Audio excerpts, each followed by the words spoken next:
masalah optimisasi yang dibahas berikutnya. Kalau kemarin itu adalah masalah optimisasi non-linear, maksud saya yang linear. Sekarang yang dibahas adalah masalah optimisasi non-linear, begitu ya. Sorry, sebentar, kenapa ini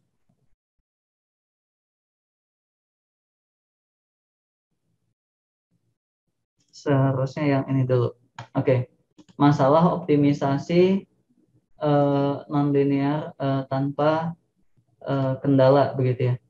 Sekarang itu yang dibahas adalah masalah optimisasi non-linear tanpa kendala, gitu ya. Jadi masalahnya dalam hal ini masalah meminimumkan, kalau maksimumkan bagaimana, tinggal dikali minus, gitu ya. Ya katakanlah di sini ada kendala, gitu ya, dalam hal ini, tapi kendalanya mungkin bukan kendala tapi lebih ke domain, gitu ya. Kendalanya lebih ke domain dari variabel keputusan yang kita miliki, gitu ya. Gitu. Nah, definisinya titik X bintang dikatakan titik minimum lokal dari F, begitu ya, pada domainnya jika terdapat epsilon lebih dari 0 sedemikian sehingga fx itu selalu lebih besar sama dengan dari fx bintang untuk semua x di domainnya, dan x dikurangi x bintang itu kurang normnya, karena ini vektor, normnya kurang dari epsilon, gitu ya, definisi minimumnya. Oke. Nah, dalam hal ini katakanlah diberikan titik X anggota domain, diberikan titik X anggota domain, dan vektor arah U. Di sini perhatikan, vektor arah U dikatakan vektor arah visible dari X jika terdapat konstanta C lebih dari 0 sehingga titik X ditambah C X ditambah C kali U itu masih ada di dalam domainnya, gitu ya, masih ada di dalam domainnya. Oke. Secara umum kalau diberikan titik X pada domain dan suatu vektor D, gitu ya, dikatakan arah visible dari X jika terdapat alfa lebih dari sama dengan 0 sehingga X alfa sama dengan X ditambah alfa D itu masih berada di dalam domain. Untuk semua alfa yang memenuhi 0, alfanya itu positif di antara 0 dan alfa bar, gitu. Oke, sampai sini ada pertanyaan? Kenapa di sini saya menggunakan dua variabel, di sini ada U dan di sini ada D, begitu? Kenapa di sini ada U dan di sini ada D? Dalam hal ini U yang saya tulis di sini, U dan D yang ada di sini itu sebetulnya dua barang yang sama, begitu ya. Hanya saja di sini saya tulis U itu dulu di kalkulus 2A biasanya si vektornya itu dinyatakan dalam bentuk vektor satuan, gitu ya, dinyatakan dalam vektor satuan, gitu ya. Dalam hal ini untuk bentuk yang lebih umumnya itu adalah menggunakan, ya, notasinya menggunakan vektor D, gitu ya, direction yang sudah digunakan di pertemuan sebelumnya di pengoptim, gitu. Oke, ada pertanyaan sampai sini? Pak, berarti di sini arahnya tuh berbeda dengan vektor arah dari polihedral ya Pak. Kalau itu kan dulu harus bisa diterusin dengan konstanta berapapun gitu pengalinya. Iya, betul sekali. Dalam hal ini berbeda, begitu ya. Dalam hal ini si D-nya ini bisa ke arah manapun, begitu ya. Selama dia memenuhi ini, gitu ya. Selama dia memenuhi ini. Selama terdapat alfa bar lebih dari 0, yang sebetulnya alfa bar itu apa? Dia itu akan menjadi batasan. Dia itu akan menjadi batasannya, gitu. Oke. Ya, misalkan kalau diberikan daerahnya domain 1, seperti yang ada di gambar, begitu ya, vektor arah D itu bisa kemana saja. Bisa kemana saja, begitu ya. Ini saya buat warna merah.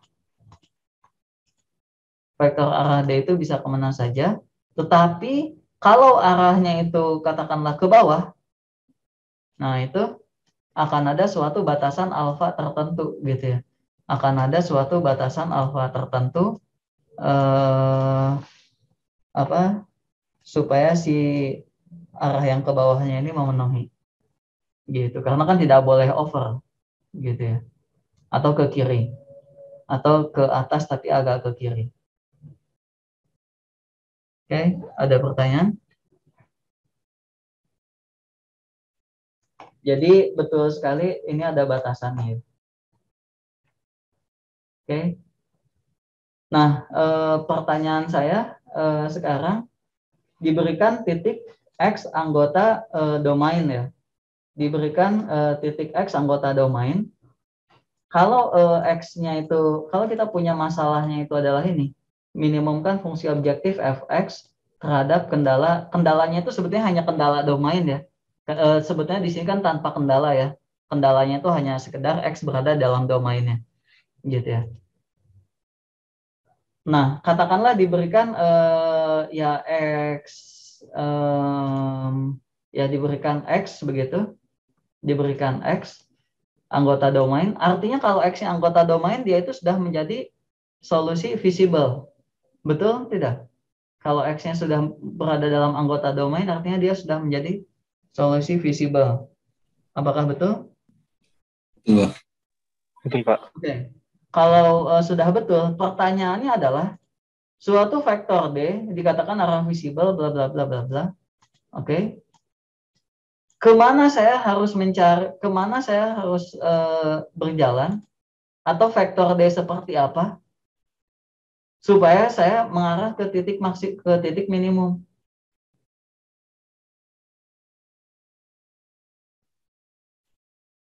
Gradiennya, Pak. Apa? Vektor gradiennya. Gradien itu apa? Gradien Yang turunan berarah itu, Pak. Bagaimana itu turunan berarah itu? Nah, Maksudnya apa? Gradien turunan berarah. Jadi kalau saya berada di suatu titik visible, katakanlah X1 ini suatu titik visible, kemana saya harus bergerak supaya saya menuju titik minimum? Si vektor warna merah ini harus saya gerakan kemana supaya saya mendapatkan titik minimum? Berlawan. Ya. Si D-nya itu saya gerakan kemana? Berlawanan arah dengan vektor C-nya, Pak, yang ada di fungsi objektifnya. Berlawanan arah dengan vektor C yang berada dalam fungsi objektif. Itu untuk masalah optimisasi linear. Oh, nggak berlaku di non-linear. Kalau gitu C-nya apa? Kalau gitu C-nya apa? Kalau gitu C-nya apa? Ini kan fungsi objektif kita fx-nya non-linear. C-nya apa?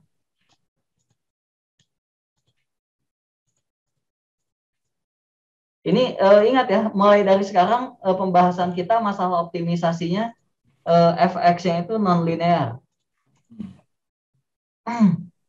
Di masalah linear C-nya itu apa? koefisien fungsi objektifnya, Pak. Koefisien fungsi objektif. Apakah masih berlaku di masalah optimisasi non-linear? Tidak, Pak. Tidak berlaku. Jadi bagaimana? Sepertinya arahnya turunan berarah ya, Pak. Turunan berarah bagaimana maksudnya? Bisa dilengkapi? Kalau meminimumkan berarti arahnya itu searah dengan minus turunan berarah vektornya, Pak. Ya, jadi dalam hal ini begitu ya. Dalam hal ini dari suatu titik visible, kalau kita mau mencari, di sini kan D itu adalah arah visible. Oke, D itu arah visible. Ya kemanapun D-nya ya bebas. Kalau kita membicarakan arah visible ya silahkan saja kemana gitu ya. Tapi pertanyaannya, kalau saya mau menuju ke bukan hanya sekedar visible, tapi saya ingin menuju ke yang minimum gitu. Maka dipilihnya itu adalah D-nya adalah minus dari grad F. Minus dari grad F. Dari mana minus dari grad F? Dari konsep turunan berarah. Oke, ada pertanyaan sampai sini? Grad F itu berarti yang diturunin turunan parsial dari per variabelnya apa ya? Si entry-entry-nya. Ya, betul. Grad. Ya, betul sekali. Berarti Oke. Oh ya, baik Pak. Oke, kalau misalkan domain pembicaraan kita itu adalah bilangan real, dimensinya n ya. Domain pembicaraan kita adalah bilangan real, dimensinya n, dan fungsi kita dapat diturunkan setidaknya satu kali. Fungsi objektif kita dapat diturunkan setidaknya satu kali, memiliki turunan, begitu ya. Jika X merupakan titik minimum lokal dari F pada domainnya, begitu ya, maka untuk setiap D anggota domain, arah visible dari X memenuhi grad F dikalikan D. Artinya di sini kalinya kali dot ya, karena ini vektor, oke. Grad F dot D lebih dari sama dengan 0. Oke. Ini merupakan syarat perlu keoptimalan orde pertama. Syarat perlu keoptimalan orde pertama. Pertanyaan saya, kenapa kalau dia titik minimum lokal, grad F didotkan dengan D-nya lebih dari sama dengan 0?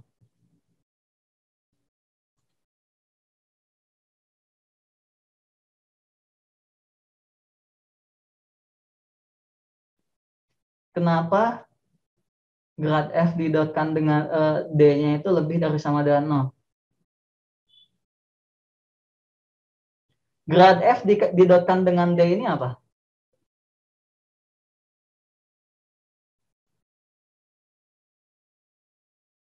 Gradien, Pak. Grad F didotkan dengan D ini apa? Bilangan real Pak. Apa? Maksudnya bilangan real. Ya betul, bilangan real. Maknanya apa? Maknanya. Maknanya apa sih grad F dikalikan D itu? Didotkan dengan D itu apa sih?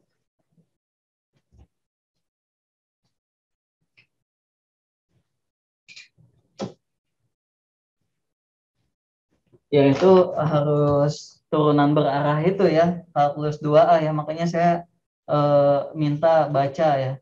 Misalkan F terdiferensialkan di P, di titik P, maka F mempunyai turunan berarah di P dalam arah vektor satuan U, gitu ya. Nabla F, turunan berarah F di titik P pada arah U, begitu ya. Itu didefinisikan sebagai U dot grad F. Oke.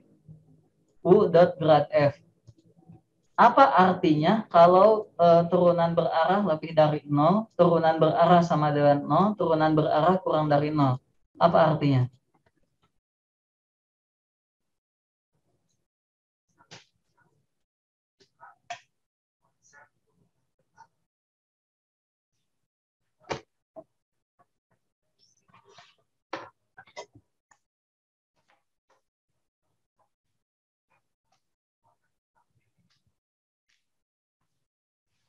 Apa Lebih artinya? dari 0 berarti dia akan naik kalau digerakkan ke semua arah. Kalau di ilustrasi nabla UFP itu yang mana? Yang warna apa Yang kalau di ilustrasi? vektor biru, Pak. Vektor biru, betul sekali. Turunan berarah itu kalau di ilustrasi adalah vektor yang berwarna biru. Kalau grad UFP-nya lebih dari 0 artinya apa tadi? Diulangi. Berarti kalau digerakkan ke arah U, nilai fungsinya akan naik, Pak. Dia itu akan naik, gitu ya. Kalau kurang dari 0? Berarti turun, Pak, sebaliknya. kalau sama dengan 0, Tidak berubah. artinya ini maknanya apa? Syarat perlu keoptimalan orde pertama ini? Berarti maknanya kalau dia digerakkan sedikit, dia pasti naik gitu, Ya, ke dalam arah manapun. Gitu. ya, dalam hal ini D itu kalau D itu kan tadi vektor apa? Arah visible ya, suatu vektor arah visible ya. Jadi dalam hal ini grad F dikalikan didotkan dengan D, grad F didotkan dengan D, D-nya itu vektor arah visible gitu ya. Dia itu kalau dia itu lebih dari sama dengan 0, maka tentu saja dia berada pada titik minimum lokal. Artinya saya gerak kemanapun, ke arah D manapun, saya naik. Kalau saya gerak kemanapun naik, artinya saya sudah berada di titik terendah di sekitarnya. Oke, ada pertanyaan?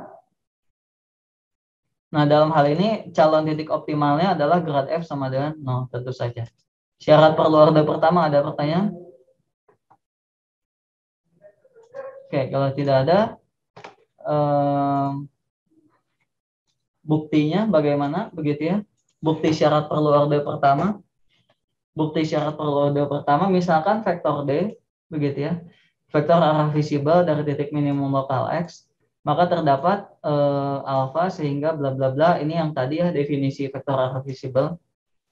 Nah, misalkan G alfa, begitu ya, tulis G alfa itu adalah Fx bintang ditambah alfa D, begitu. Maka G0 adalah Fx bintang, karena kan alfanya 0. Merupakan titik minimum lokal dari G, gitu ya. Kenapa? G alfa lebih dari G0, gitu ya. Tadi kan dimisalkan apa? Si X bintangnya adalah titik minimum lokal, gitu ya. Oke, hampiran deret Maclaurin untuk G alfa. Deret Maclaurin apa? Silahkan baca lagi, gitu ya. Sampai orde 1 dinyatakan seperti ini, gitu ya. Jadi G alfa sama dengan G0 ditambah alfa G aksen 0. G0-nya adalah Fx bintang dikalikan alfa, G aksen 0-nya adalah grad F X didotkan dengan D, grad Fx didotkan dengan D. Oke. Nah, tadi karena G alfa lebih dari G0, maka Fx bintang tambah alfa grad F dot D lebih dari Fx bintang. Oke. Jadi Fx bintang didotkan dengan D haruslah lebih dari sama dengan 0. Oke, ada pertanyaan sampai sini? Syarat perlu di sini perlu ya. Syarat perlu bukan syarat cukup, oke? Syarat perlu keoptimalan orde pertama. Ada pertanyaan?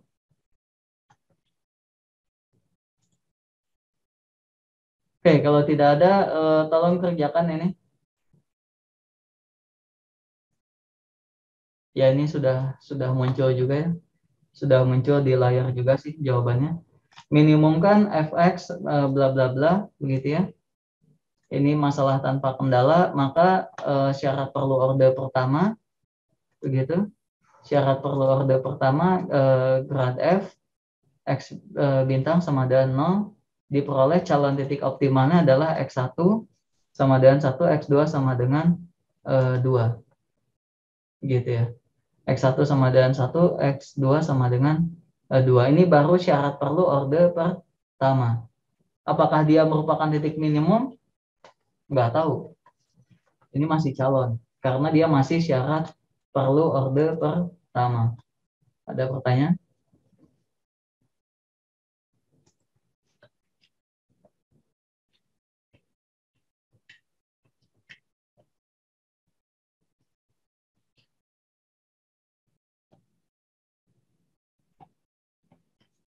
Ada pertanyaan? Tidak ada? Oke, kalau tidak ada, lanjutkan lagi, begitu. Misalkan ini, perhatikan contoh 2. Minimum kan ini diberikan fx seperti ini, begitu, dengan daerah definisinya kuadran 1, dengan daerah definisinya kuadran 1. Ini kalau dicari titik stasioner itu bahasa kalkulus 1, begitu ya, atau ya bahasa kalkulus 1, maka diperoleh X1-nya adalah -3, X2-nya adalah 3. Apakah dia memenuhi daerah definisi? Tidak, gitu ya. Dalam hal ini, X1 sama dengan -1 dan X2 sama dengan 3 tidak memenuhi daerah definisi. Otomatis dia tidak menjadi calon titik minimum. Oke, ada pertanyaan? Oke. Kalau tidak ada pertanyaan, nah di sini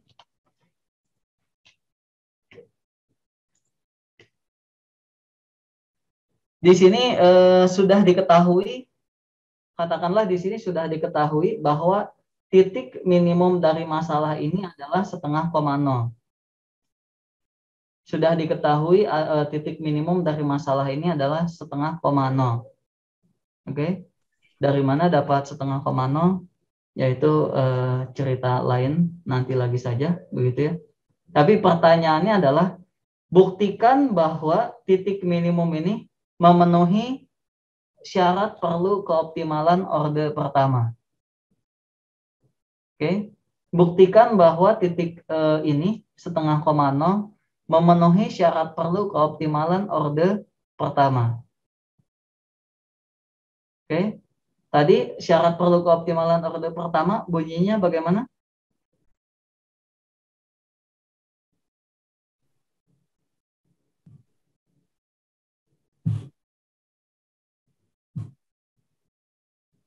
Bunyinya bagaimana syarat perlu keoptimalan orde pertama? Jika X bintang itu titik minimum lokal, fungsi domainnya, maka untuk setiap vektor arah visible, D itu X bintang berlaku nabla fx bintang D lebih dari 0, lebih dari dengan 0. Grad F, grad fx bintang dot D ya, atau nabla boleh, dot D lebih dari sama dengan 0. Oke, kalau begitu tugasnya adalah silahkan cari D-nya. Cari D-nya dulu. Silahkan cari vektor arah visible dari titik 0,5. Silahkan cari vektor arah visible untuk apa ini tadi? Untuk masalah ini di titik 0,5. Vektor arah visible, silahkan. Ini berarti, izin tanya Pak. Ya. Berarti domainnya seluruh nilai bilangan real Pak? Ini masalahnya masih sama dengan yang tadi. Ini masalahnya masih sama dengan yang tadi di slide. Positif ya berarti Pak? Ya, kuadran 1. Kuadran 1, oke baik. Kuadran 1 ya. Oke, ada pertanyaan lagi?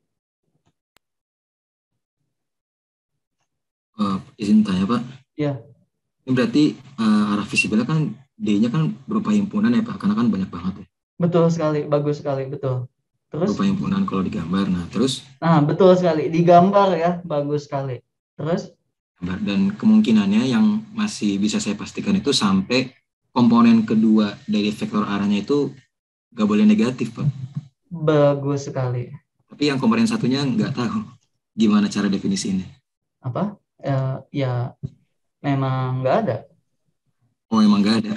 Berarti ya, luas gitu Pak. Sebetulnya D1-nya itu kalau dia positif dia tidak terbatas.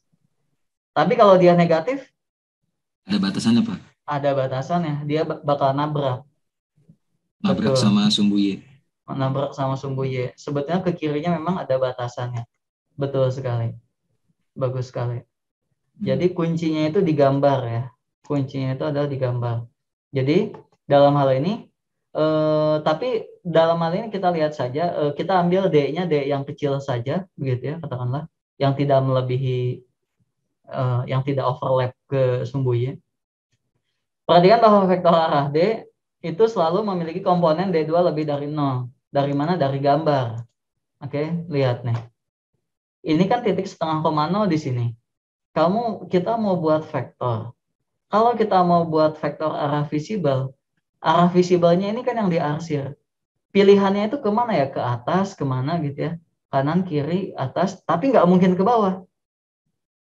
Nggak mungkin ke bawah, karena kalau ke bawah dia keluar dari dari domain. Gitu ya. Kalau begitu, kalau dilihat dalam hal ini, apa namanya?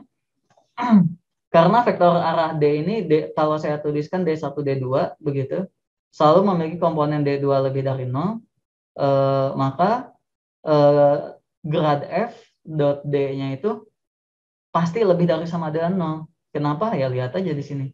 Grad F-nya itu berapa? 0, 3/2. Silahkan hitung sendiri. Didotkan dengan D. D-nya D1, D2. Dalam hal ini 0 kali D1 tidak pengaruh. 3/2 D2. Karena D2 selalu positif, maka grad F dot D selalu positif. Apakah dia memenuhi syarat perlu orde pertama? Iya, berarti memenuhi, Pak. Memenuhi syarat perlu orde pertama. Gitu ya. Jadi titik ini tuh apa? Titik ini tuh bukan titik stasioner ya. Bukan titik stasioner, tapi dia memenuhi syarat perlu orde pertama. Ya, izin tanya, Pak. Iya. Berarti ini tuh emang tujuannya buat ngecek syarat perlu orde pertama ini berlaku nggak di persamaan ini kayak gitu, Pak? Outputnya berarti. Iya, di soal ini seperti itu, betul. Di soal ini. Di soal ini seperti itu, betul. Ada lagi pertanyaan? Jadi suatu keoptimalan titik, ingat ya, kita itu kalau mencari titik optimal itu titik yang kita dapatkan itu titik kritis. Oke, hati-hati. Titik itu kan masih calon ya, harus kita cek. Nah, ini adalah syarat perlu orde pertama. Apakah kalau memenuhi syarat perlu orde pertama dia sudah menjadi titik minimum? Belum. Belum tentu. Karena dia masih syarat perlu. Oke, ada pertanyaan lagi?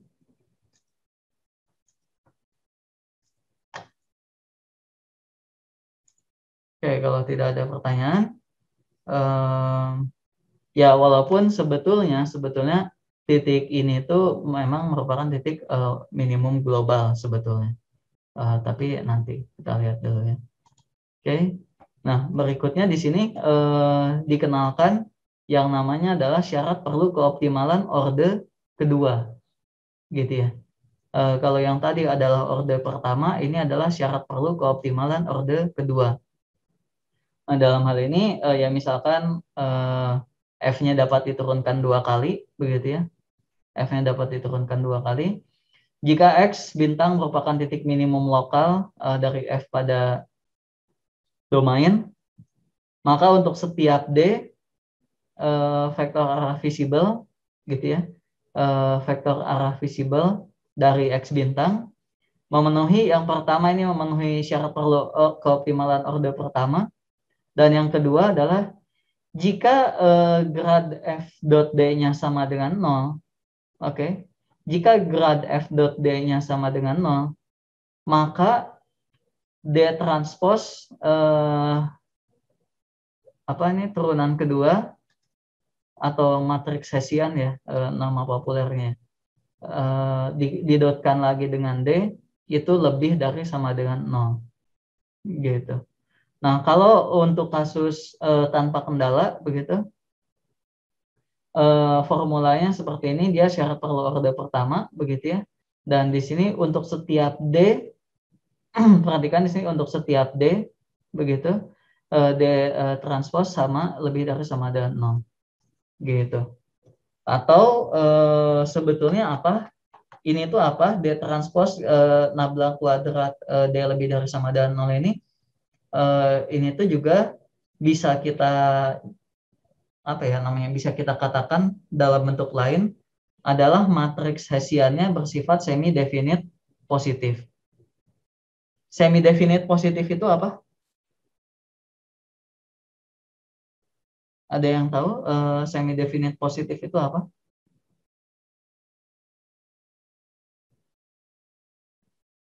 Pernah belajar di aljabar atau matriks dan ruang vektor? Pernah?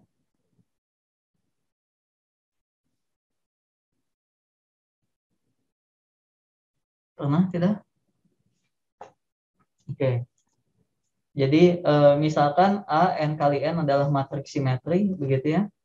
Matriks A disebut semi-definite positif jika X transpos AX lebih dari 0 untuk setiap X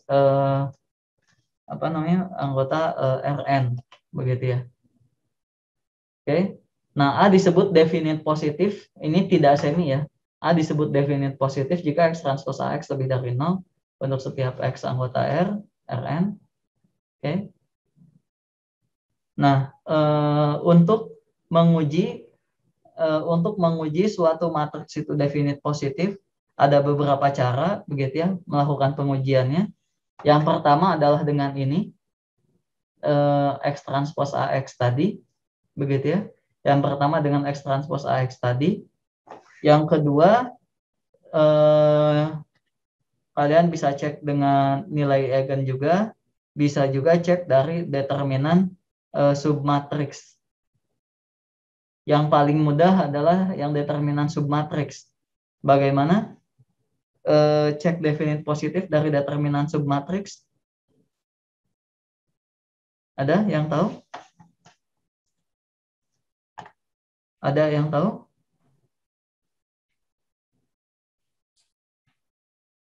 Saya ingat dikit Pak, cuman caranya agak susah. Bagaimana? Bagaimana itu? Contoh, misalnya matriks 3x3 Pak. Ya. Terus entry paling atas di entry 1,1 jadi determinan yang pertama. Ya, terus? Determinan yang keduanya pakai matriks ukuran 2x2 yang dipotong di kiri atas gitu. Oke, bagus. Terus cari determinannya, ya seperti itu Pak, terus seterusnya pakai gitu, terus kali lairnya. Ya, bagus.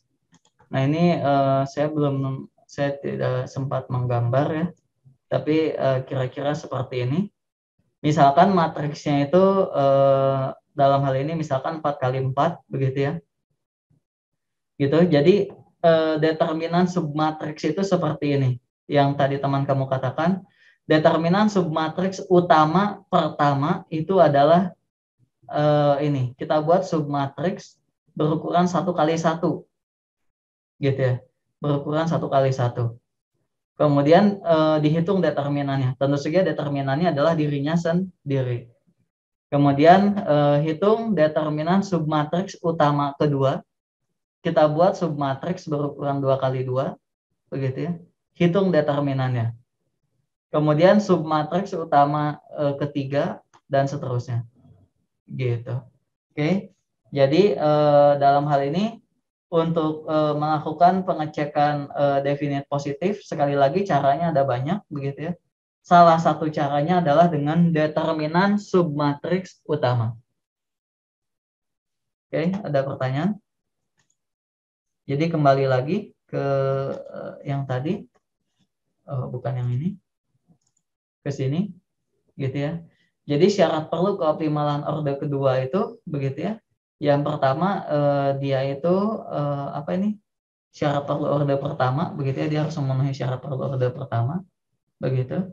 Dan berikutnya adalah matriks Hessiannya bersifat semi definite positif, begitu ya. Semi definite positif itu ya kamu bisa menghitung seperti yang di atasnya, D transpos grad F bintang D lebih dari sama dengan 0, atau menggunakan determinan submatriks utama. Ada pertanyaan? Pak, itu del kuadrat Fx bintang itu apa ya Pak? Seperti apa itu? Oke, ini itu seperti apa? Oke, di aljabar pertanyaan bagus. Di aljabar belum pernah ya?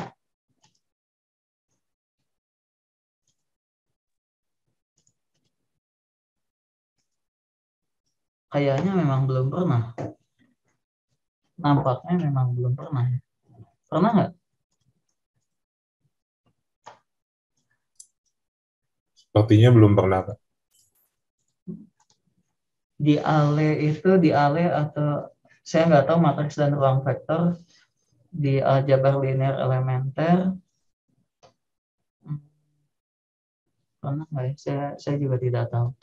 Misalkan diberikan fx begitu ya, memiliki turunan kedua yang dapat diturunkan 2 kali begitu ya. Misalkan fx dapat diturunkan 2 kali, maka nabla fx itu adalah, oke, sebentar, x-nya berapa variabel ya? Ya umum aja lah. Ini x-nya vektor ya, lebih dari satu peubah ya. Ini adalah apa ini? Turunan parsial f terhadap x1 gitu ya. Kemudian turunan parsial terhadap f2 dan seterusnya sampai n gitu ya. Ini misalkan x-nya itu anggota Rn.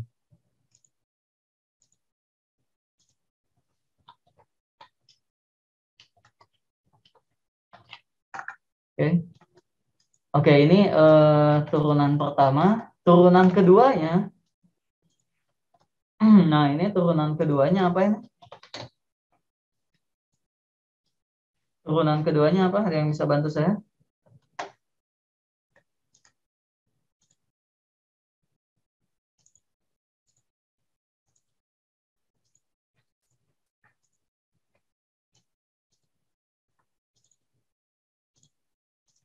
Turunan keduanya apa?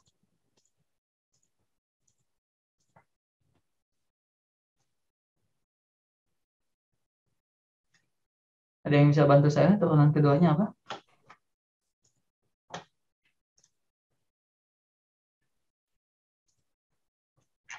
Kalau yang entry paling kiri atasnya ini nggak Pak? Yang turunan parsial terhadap X1 yang pertama tadi diturunin lagi terhadap X1 gitu. Oke. Jadi yang ini tuh adalah turunan gimana notasinya tuh X1 X1 ini ya, atau parsial, pakai parsial lagi.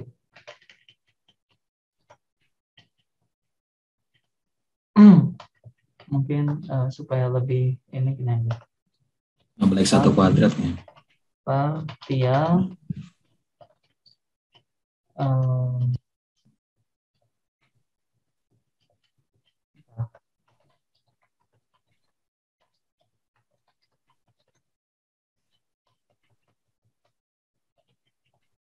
partial. Oke, jadi entry paling atas itu adalah turunan dari turunan pertama diturunkan lagi terhadap X, turunan F terhadap X1 diturunkan lagi terhadap X1 begitu ya. Kemudian diturunkan lagi, entry keduanya adalah diturunkan terhadap X2 gitu ya. Dan seterusnya yang ini diturunkan terhadap N gitu. Karena kan X-nya berukuran N gitu. Oke, ada pertanyaan? Ini X turunan terhadap X2 diturunkan lagi terhadap X1, terus turunan terhadap X2 diturunkan terhadap X2 dan seterusnya begitu.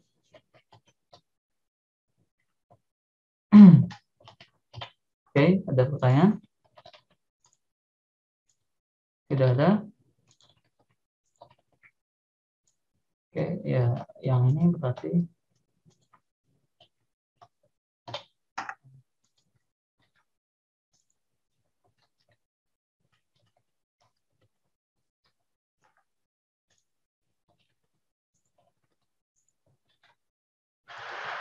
Oke, ada pertanyaan? Jelas, Maximilian? Jelas Pak, terima kasih.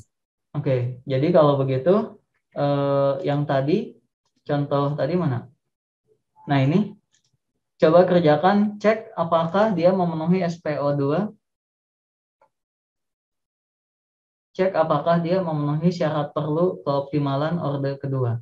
Syarat perlu keoptimalan orde keduanya itu dia ada tambahannya apa tadi? Ini, silahkan dicoba. Cek apakah ini memenuhi syarat perlu keoptimalan orde kedua.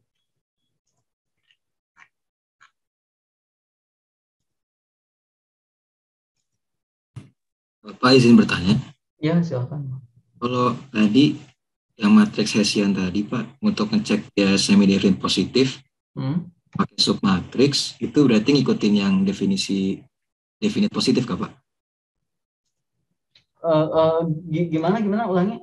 Jadi kan tadi saya lihat itu submatriks itu ada 3, yang satu definite positif, 2 definite negatif, yang ketiga tak terdefinisi. Kok ada yang ketiga? Yang ketiga yang nggak memenuhi 1 dan 2 Pak maksudnya. Nggak memenuhi 1 dan 2. Tadi Pak yang digambar, yang gambar yang gimana? Kalau mau nentuin matriks, suatu matriks, terus semi definite definite positif atau tidak, itu tadi ada 3 tuh Pak. Oh, ada 3. Ada 3 metode. Ciri submatriksnya Pak maksudnya? 3 metode ini. Maksudnya submatriks, nah itu ada 3 ciri Pak, maksudnya 3 ciri. Di slide ke-23 mungkin Pak, apa 24 ya? 24 berarti Pak. Slide 24. Nah, yang bawah, yang atasnya mungkin Pak. Nah, yang ini enggak. Oh iya, semi definite positifnya masuk ke definite positifnya berarti Pak, ciri-cirinya. Iya. Bedanya definite positif dan semi definite positif itu dia sama dengan nolnya. Beda berarti, di tanda saja. Berarti boleh pakai ciri yang definite positif kan Pak? Iya, boleh.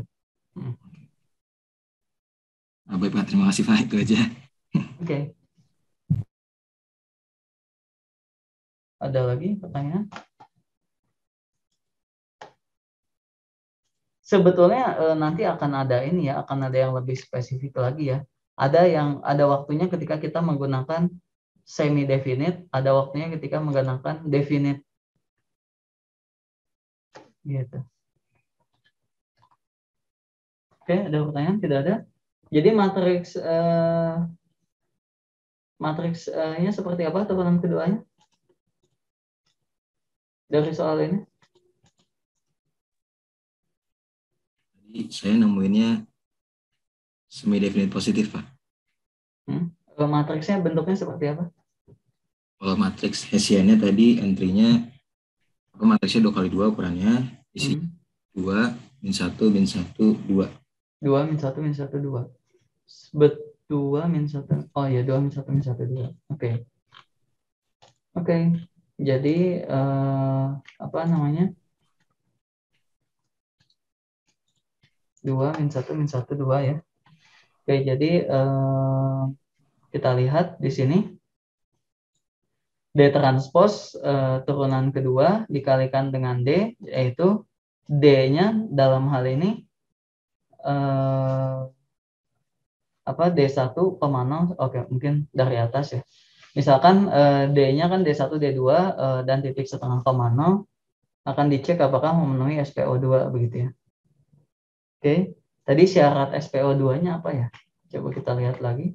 Syarat SPO2-nya begitu. Syarat SPO2-nya itu adalah grad F didotkan dengan D harus lebih dari sama dengan 0 gitu ya. Grad F didotkan dengan D harus lebih dari sama dengan 0. Oke. Jadi mana tadi? Ya.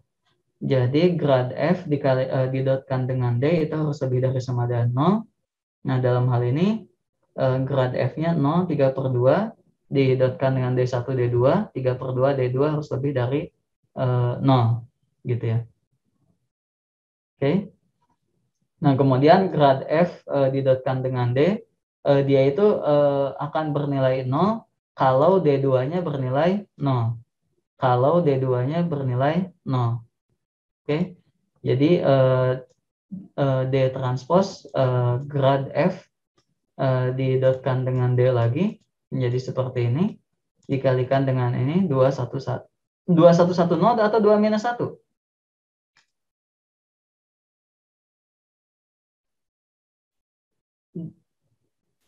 Matriksnya 2110 atau 2 minus 1 minus 10? Kalau saya dapatnya sama kayak yang di slide, Pak. Oh, oke, 2110 ya. Oke. Di ini D1 0 sama dengan 2D1 kuadrat lebih dari 0. Oke. Jadi SPO2 dipenuhi gitu ya, karena dia lebih dari sama dengan 0 gitu. Ya, dalam hal ini kamu mau membuktikan menggunakan semi definite positifnya menggunakan determinan, boleh. Determinan submatriks utama pertamanya berapa ini? 2, Pak. Determinan submatriks utama keduanya?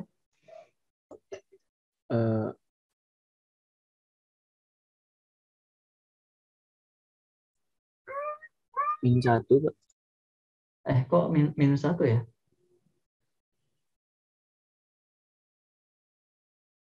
Kok minus 1 ya? 2 min.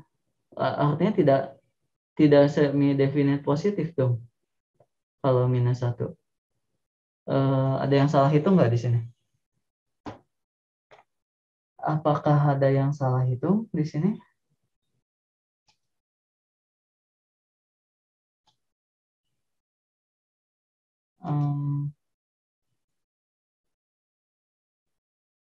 Ada yang salah hitung nggak?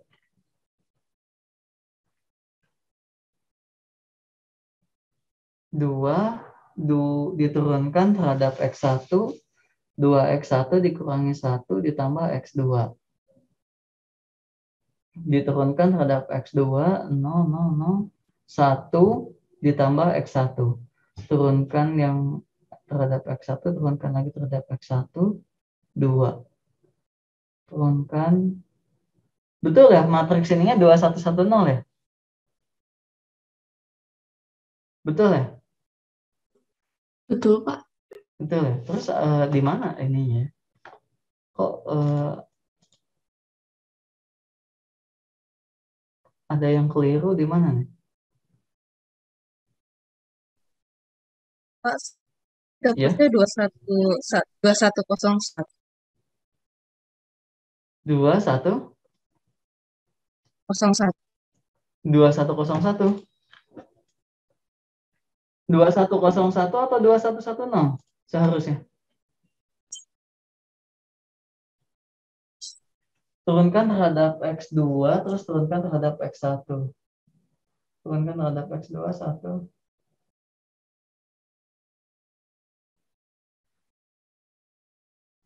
Dua satu satu nol deh, bener. 2110. Iya Pak, udah saya cek lagi 2110. 2110 ya, bener ya. Terus salahnya di mana ya? Ada yang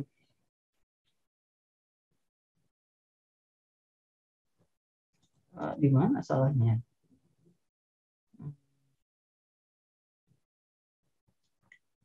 Sebentar.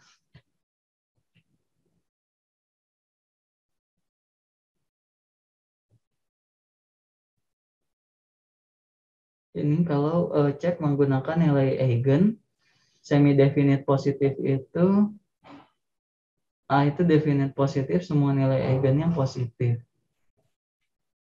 Definite positif itu determinan iya.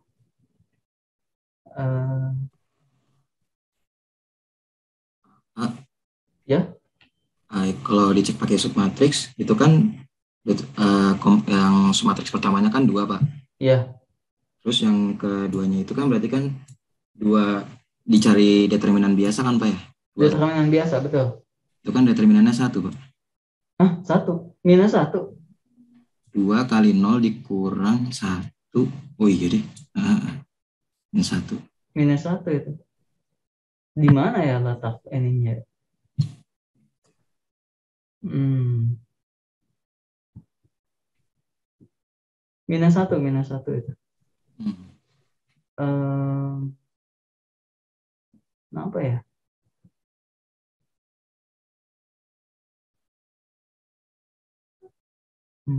X. Oh, I see. Oke. Saya tahu. Saya menemukan letak kesalahannya. Saya menemukan letak kesalahannya. Ada yang bisa menduga letak kesalahannya di mana?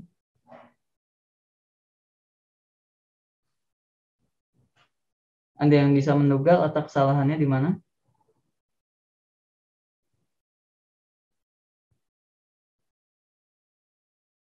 Perhatikan, ya bedanya yang biru dengan yang merah apa sih? Bedanya yang biru dengan yang merah apa sih?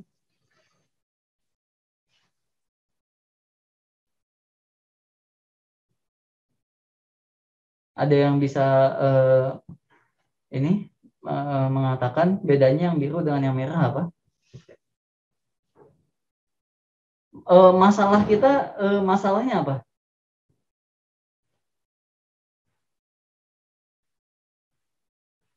Masalah kita itu masalahnya apa sih? Tanpa kendala, Pak. Masalah kita itu memang masalah meminimumkan tanpa kendala, begitu ya.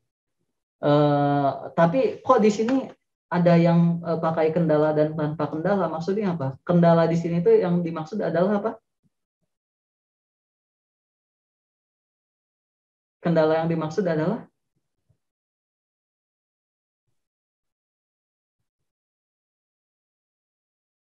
apa kendalanya? Ini apa ini? Kendalanya apa? Domain. Oke. Jadi kendala yang dimaksud di sini adalah kendala domain gitu ya. Oke. Jadi bedanya yang merah dengan yang biru apa ini? Yang merah itu masalah dengan apa?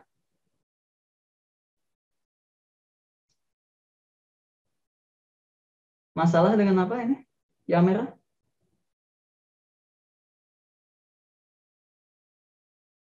Dengan kendala.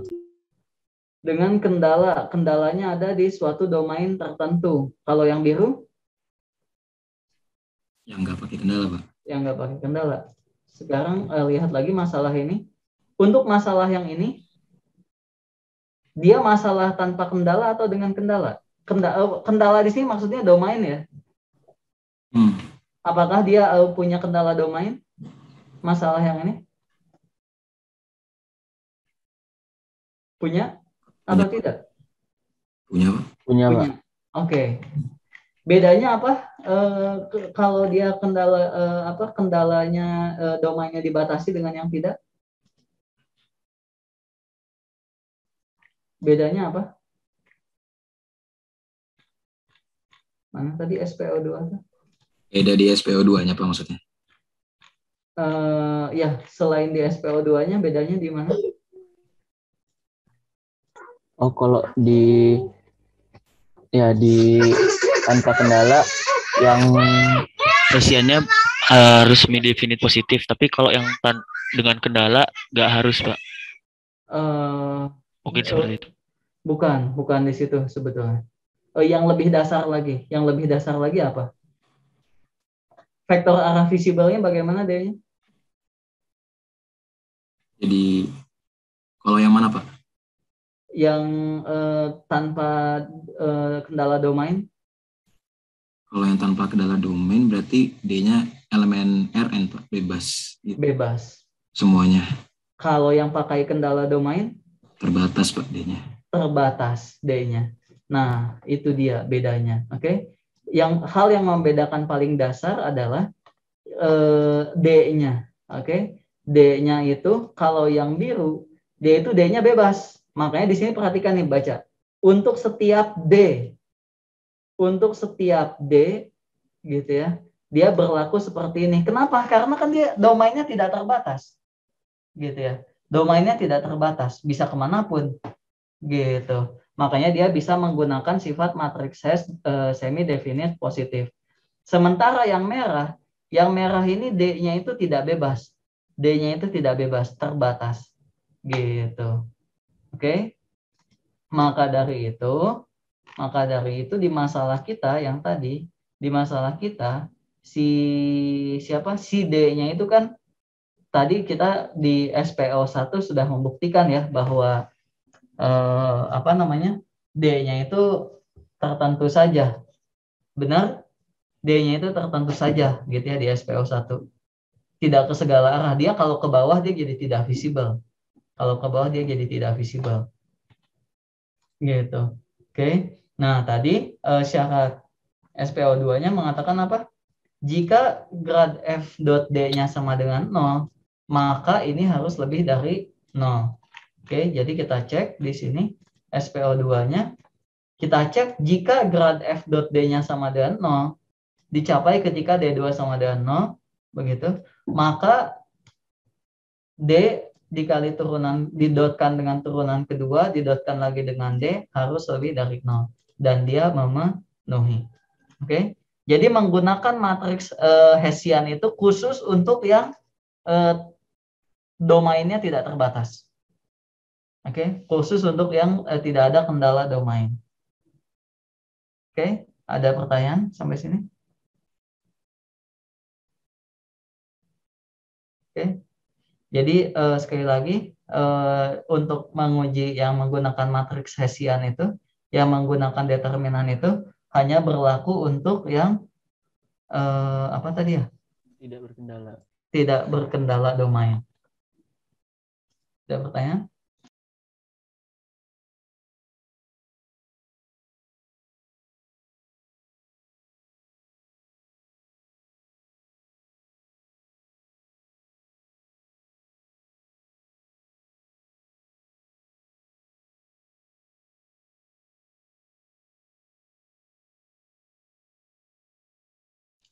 Oke, saya barusan dapat kabar katanya ada pohon tumbang di Taman Sari ya. Pohon tumbang Taman Sari.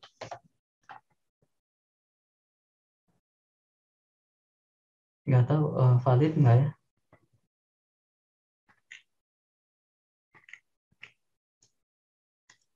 Twitter Info Bandung masih aktif nggak sih? Masih suka ngeposting nggak?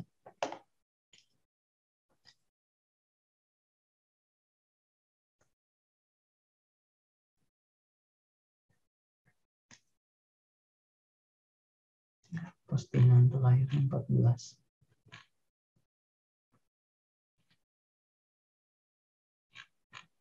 Oke, ada pertanyaan?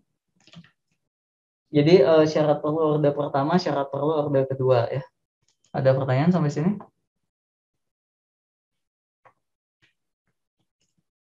Oke, kalau tidak ada pertanyaan, ini soalnya sama beda ya. Oke, ini kita lihat saja. Minimum kan ini diberikan fungsi dua variabel dengan kendala X1, X2.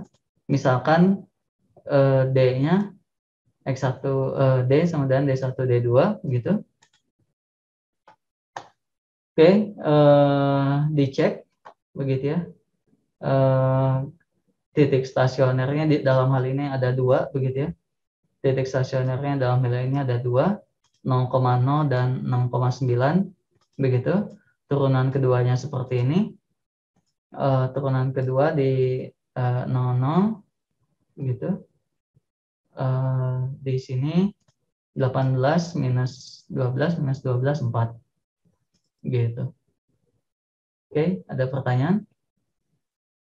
Oke, karena di sini ada kendala domain ya. Karena di sini ada kendala domain berarti ini kita harus cek untuk ngecek SPO2-nya harus cek dengan ini sudah ya. Sudah. sudah dicek SPO2-nya. Memenuhi SPO2,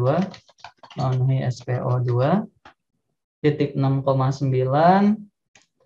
Apakah dia lebih dari sama dengan 0? Belum tentu ya. Belum tentu ya.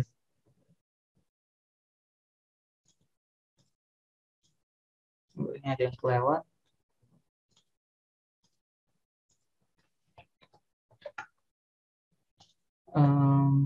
Grad F 0,0 didotkan dengan D-nya harus sama dengan 0 ya. Grad F 0,0-nya berapa sih? Grad F-nya berapa? 3x1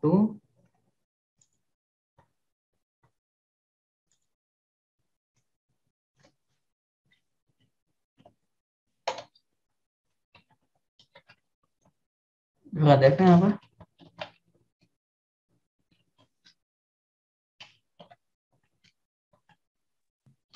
Halo, grad F-nya apa? Halo?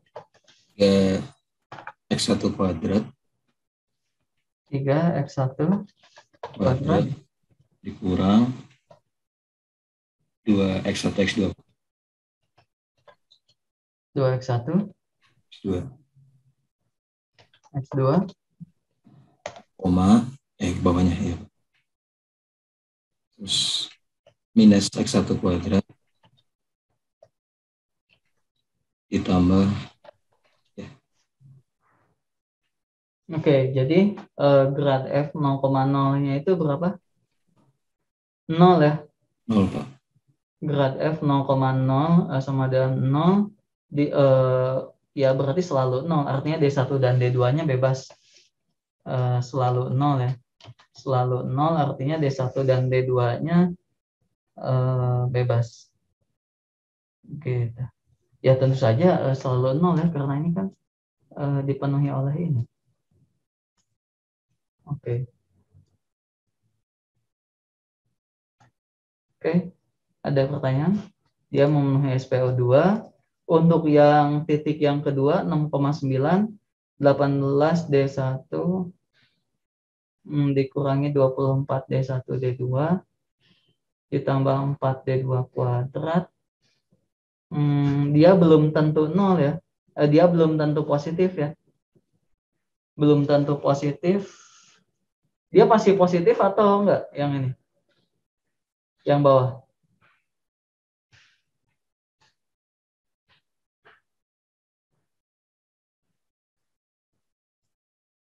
Yang bawah apakah pasti positif atau bisa negatif?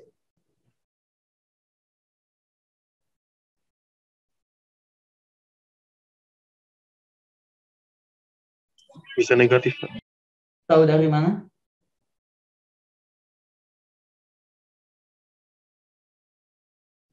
Tahu dari mana bisa negatif?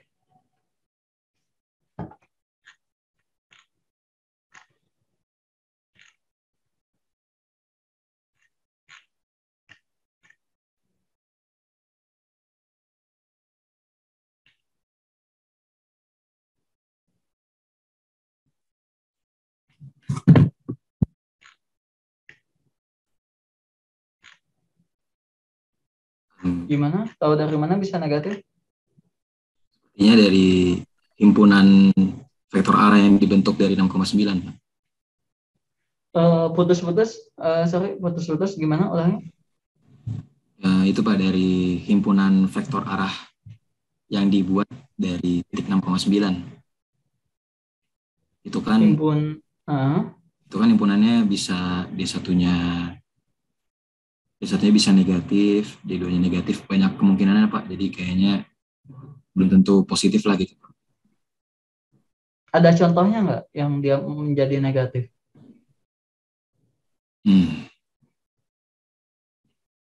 Contohnya mungkin 1,1 Pak yang sudah 1,1 Pak. 1,1 Pak, benar. Ya, oke, 1,1 ya. Jadi terlihat bahwa dia belum tentu positif karena ada satu counter example yang membuat dia negatif gitu. Oke, jadi yang ini tidak memenuhi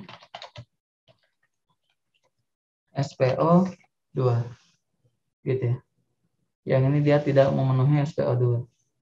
Oke, ada pertanyaan?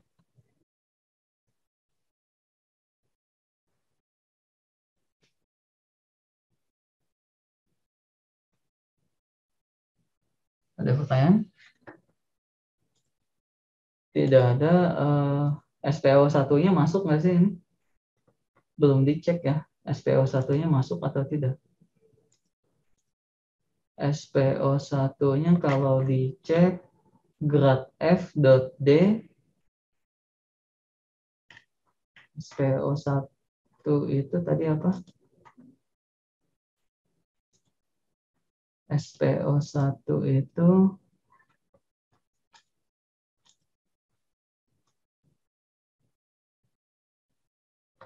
grad F.D lebih dari sama dengan 0 ya. Apakah dia masuk? Grad F.D-nya lebih dari 0. Tadi grad F-nya apa? Grad F-nya ini didotkan dengan D lebih dari 0. Oke, untuk masing-masing titik ya. Titik 0,0, 6,9. Titik 0,0 D-nya seperti apa? Positif dua-duanya, Pak. Positif dua-duanya. Oke, kalau titik 6,9 D-nya seperti apa?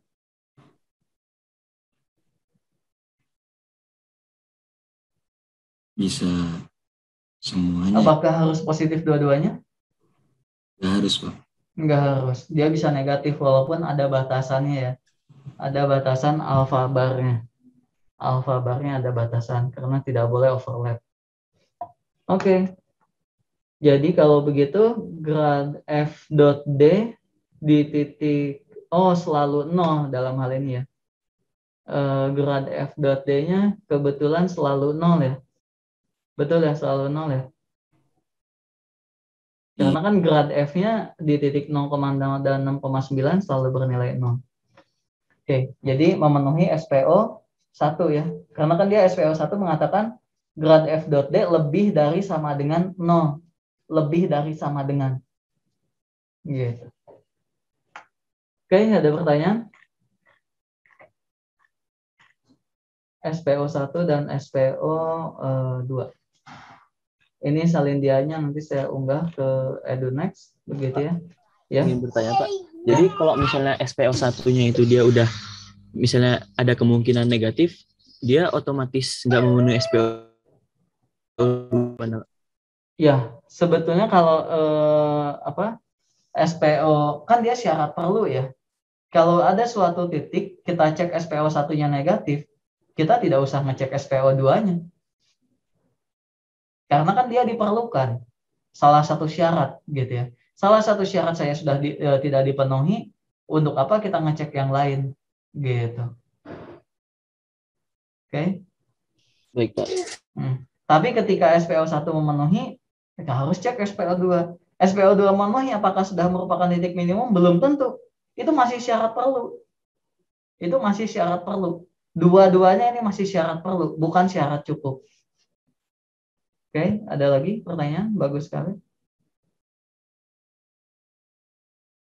Oke, kalau tidak ada pertanyaan kita lanjutkan di pertemuan berikutnya. Begitu. Ini ingatkan saya kalau misalkan lupa belum diunggah ya. Kalau lupa belum diunggah. Terus ini untuk bukti syarat perlu SPO2 ini memanfaatkan deret Maclaurin begitu ya. Memanfaatkan deret Maclaurin. Mirip sebetulnya seperti bukti SPO1 begitu ya. Oke. Nanti diunggah di EduNext. Oke, kalau tidak ada pertanyaan, terima kasih atas perhatiannya. Selamat pagi, selamat beraktivitas. Assalamualaikum warahmatullahi wabarakatuh. Saya end meeting for all ya. Terima kasih Pak. Terima kasih, Pak. Ya.